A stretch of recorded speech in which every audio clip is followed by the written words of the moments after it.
আমি প্রতিযোগিতায় অংশগ্রহণ করিনি, আর আমি নাচ শিখতামও অনেক আগে, মাঝখানে একটু ব্রেক পড়াশোনার জন্য। তো তখন নাচ অভিনয় সবকিছু থেকেই একটু দূরে ছিলাম, মাঝে মধ্যে কাজ করতাম। এখন ইনশাল্লাহ নাচ অভিনয় সবকিছুই প্রপার ভাবে একদম পূর্ণ গতিতে করার ইচ্ছা আছে। সবাই জানেন যে আমার ফুপি আঞ্জুমান শিল্পী, একসময়ের তুমুল জনপ্রিয় নায়িকা, 90s-এর।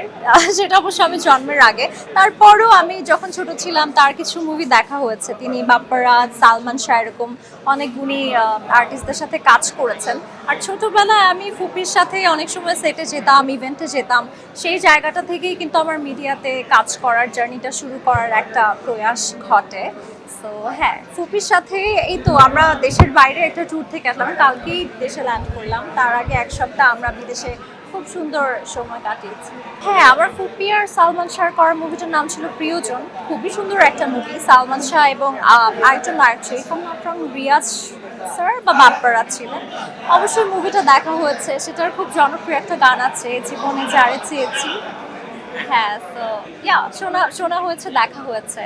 এত বছর পর একটা হত্যাকাণ্ডের বিচার হচ্ছে, এটাই প্রুফ করে দেয় যে আমাদের দেশে এখনো আইন শৃঙ্খলা বাহিনী যথার্থ কাজ করছে। এটা খুব ভালো একটা দিক। বাট এটাকে আদৌ হত্যাকাণ্ড ছিল নাকি সুইসাইড ছিল আমি জানি না, তবে এটার পূর্ণাঙ্গ একটা তদন্ত হওয়া উচিত বলে আমি মনে করি।